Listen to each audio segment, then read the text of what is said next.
नमस्कार दोस्तों, मैं विनय जजौंदिया शिखर एकेडमी के यूट्यूब चैनल पर आपका स्वागत करता हूं। आज के महत्वपूर्ण टॉपिक पर सिंप्लीफिकेशन के कुछ महत्वपूर्ण सवाल हैं या कह सकते हैं करणी के कुछ महत्वपूर्ण सवाल हैं। तो देखिए मित्रों, एक सवाल ये है कि √7 √7 √7 ये अनंत टाइम तक आपका जा रहा है। इसको कैसे सॉल्व करते हैं?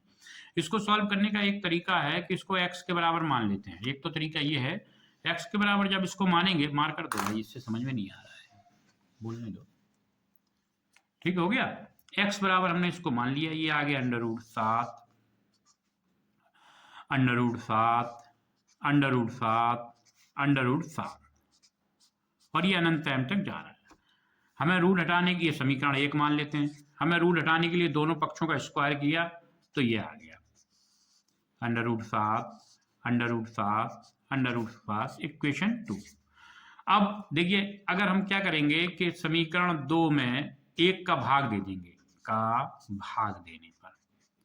भाग देने पर क्या होगा? समीकरण 2 में 1 का भाग देने पर ये होगा, इसको इस रूप में लिख दिया जाएगा, इस रूप में लिख दिया जाएगा, देखिए। और यहां नीचे √7 √7 √7, ये कितनी भी बार लिख लो, नहीं आप सोचो 3 बार लिखा है, मैं इसको और लिखे दे रहा हूं, ये लीजिए 4 बार 5 बार, क्योंकि अनंत तक जा रहा है, कोई दिक्कत नहीं उससे। ये और ये क्या हो जाएंगे? कट जाएंगे, ये इससे कट जाएगा तो x बराबर क्या आ जाएगा? 7 आ जाएगा। x बराबर क्या आ जाएगा? 7। अब आपको एक चीज समझ में आ गई होगी, जब इस टाइप का सवाल हो, मल्टीप्लाई में हो, कोई भी संख्या दी रही हो अंदर, लेकिन अनंत तक जा रहा हो, तो इसका आंसर वही रहता है जो रूट के अंदर संख्या होती है। जैसे मैंने लिख दिया √5 √5 √5 और √5, और ये अनंत टाइम तक जा रहा है, तो इसका आंसर वही रहेगा जो इसके अंदर है, अर्थात इसका आंसर रहेगा 5। तो ये प्रश्न आपको समझ में आ गया होगा। अब अगला प्रश्न करते हैं मित्रों। अगला प्रश्न ये है, प्रश्न क्या है कि देखिए 7 7 7 ये इन्फिनेटिव टाइम तक नहीं जा रहा है, रुक गया बीच में, तो इसको कैसे लगाते हैं? तरीका वही है कि हम इसको अगर x बराबर मान लेते हैं, x बराबर मानने पर ये देखिए यही बनेगा, तो ये मान लिया x बराबर। तो इसमें क्या करते हैं, स्क्वायर हटाने का मैंने अभी बताया था, केवल एक ही फंडा है दोनों तरफ का, रूट हटाने का एक ही फंडा है, दोनों तरफ का स्क्वायर करना है, तो मैंने स्क्वायर कर दिया। स्क्वायर करने पर क्या होगा? 1 7 तो बाहर निकल आएगा, अंदर कितने रहेगा? 2, तो दोबारा स्क्वायर करना पड़ेगा, तो दोबारा स्क्वायर जब करेंगे तो ये पूरे के ऊपर होगा, देखिए इस प्रकार से। तो ये तो x की घात 4 हो गया, ये यहाँ पर ये हो गया आपका, और यहाँ पर देखिए हम लोग करेंगे तो 1 7 बाहर निकल आया, अभी 1 7 अंदर ही है, तो पुनः फिर स्क्वायर करेंगे, पुनः स्क्वायर करेंगे तो x की घात 8 हो गया। यहाँ पर देखिए स्क्वायर किया तो 7 की घात 4 हो गया, यहाँ 7 स्क्वायर हो गया, और यहाँ 7 की घात 1 ही मानेंगे जब कुछ नहीं, तो x की घात 8। यहाँ पर देखिए 4 गुणा में घातें जुड़ती हैं और भाग में घातें घटती हैं, याद रखना, 4 2 6 1 7, 7 की घात 7, ये इधर जाएगा तो x बराबर आ जाएगा 7 की घात 7/8। बड़ा लेंदी मेथड है, आप कहोगे सर जी ऐसे नहीं लगाना, परीक्षा में तो कल्याण हो जाएगा ऐसे लगाने पे। तो देखिए इसको हम लोग कैसे कर सकते हैं, मतलब तरीका क्या है, देखिए यहाँ देख लीजिए इसको लगाने का तरीका। जैसे सवाल हमारा दिया है, सवाल दिया है √7 √7 कितनी बार दिया है? 3 बार दिया। तो देखिए आधार तो हमें 7 को ही मानना पड़ेगा क्योंकि अंदर है, ठीक, आधार हमें 7 को मानना पड़ेगा। अब देखिए यहां पर क्या करते हैं, 2 की पावर n -1/2 की पावर n, आधार को आप a बना सकते हो। जैसे मैं इसको अगर फॉर्मूले के रूप में इसको लिखूंगा तो फॉर्मूले के रूप में हो जाएगा a 2 की पावर n -1/2 की पावर n, यानी आधार क्या है? 7। अब और n क्या है? ये कितनी बार आया अंदर, ये फॉर्मूले से अगर आप लगाएंगे इस सवाल को तो आंसर क्या आ जाएगा? तुरंत ही आ जाएगा। देखिए 7 2 कितनी बार है? 2 7 1 2 3 बार है, तो लिख दिया 3 -1 और 2 की घात 3। तो देखिए 2 की घात 3 का मतलब क्या होता है? 8 8 -1, यहाँ पर 8, तो 8 में 1 गया, कितना बचा? 7 7/8। ये दूसरा तरीका है लगाने का, तो ये चाहे इस ट्रिक से लगा लो चाहे इससे, जो आपको पसंद आया हो उससे लगाते हैं। चलिए अब देखते हैं हम लोग अगला सवाल। अगला सवाल देखिए, ये सीरीज में नेक्स्ट क्वेश्चन ये बनता है आपका कि √72 plus √72 plus √72 plus dot dot dot infinity तक, इसको कैसे सॉल्व करेंगे? तो ये सवाल देखने में जितना हौवा लग रहा है उतना ही लेंदी है, मतलब देखते ही उत्तर आएगा। ये जो अंदर संख्या दी है, क्योंकि ये प्लस में ये माइनस में, अभी हमने गुणा वाली देखी, तो इसमें जो संख्या दी है इसको लगाने का तरीका क्या है, इसके ऐसे दो गुणनखंड करो कि बीच का अंतर आपका 1 आ जाए, ऐसे दो गुणनखंड करो। तो क्या होंगे इनके गुणनखंड? गुणनखंड होंगे इनके 8 नम 72। क्या हुए गुणनखंड? 8 नम 72।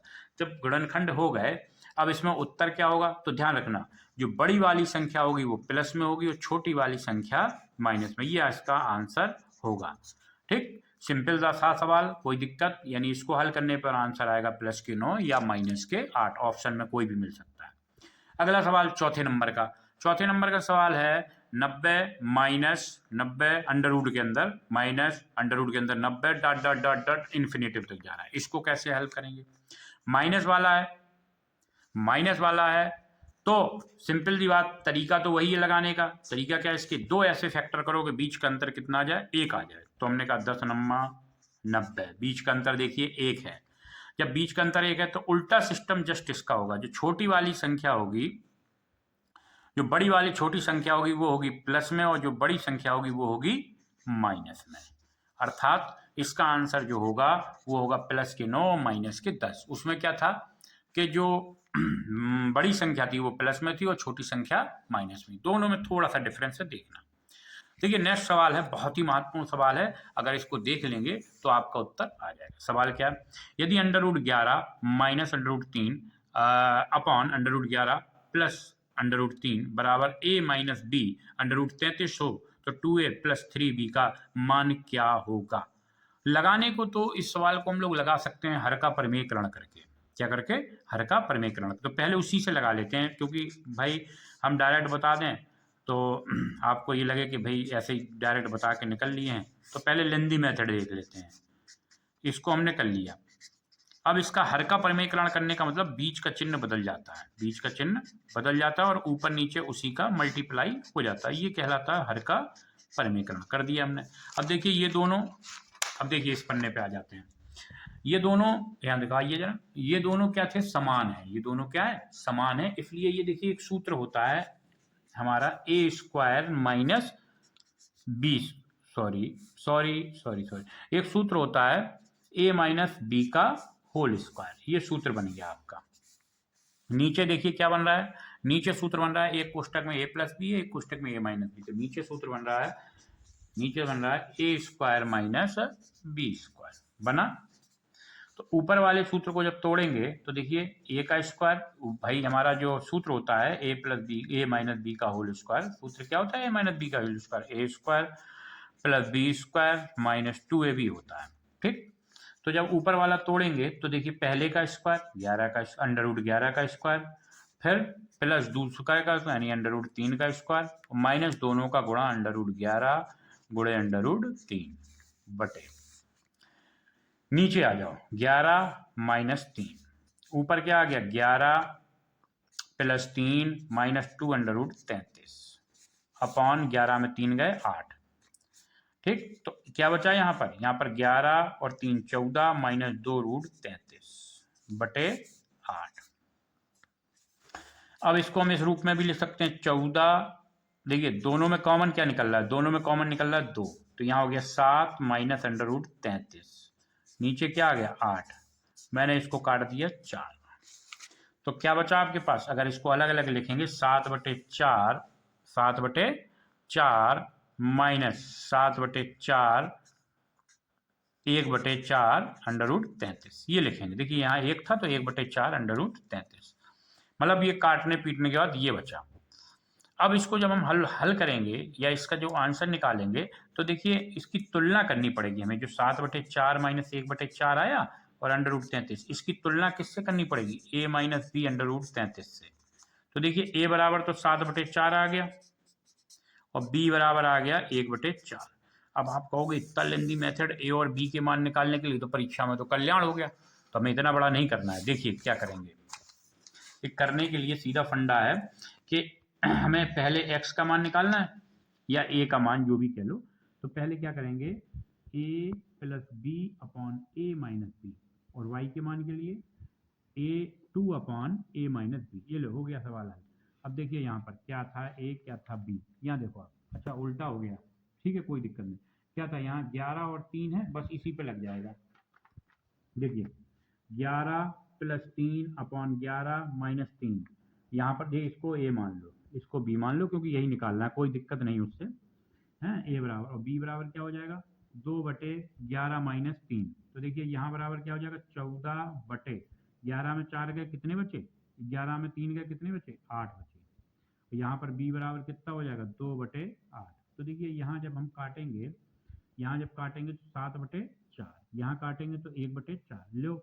यहाँ देखिए कितने सिंपल तरीके से आ गया ए और बी का मान, वहाँ इतना लेंदी मेथड हो रहा था, यहाँ देखिए ए और बी का मान वही आया। देखिए वही मान किसका निकालना है, हमें निकालना है मान 2a प्लस 3b का। किसका मान निकालना है, 2a प्लस 3b का। तो 2a प्लस 3b का मान निकालना है, तो 7/4 प्लस 3 गुणे 1/4, ये कट गया 2 बार, और क्या आ गया आपका 7/2 प्लस 3/4। हल कर लिया हमने, 4 का एलसीएम ले लिया, 7 दूनी 14 प्लस 3 बराबर 17/4, इसका आंसर आ गया।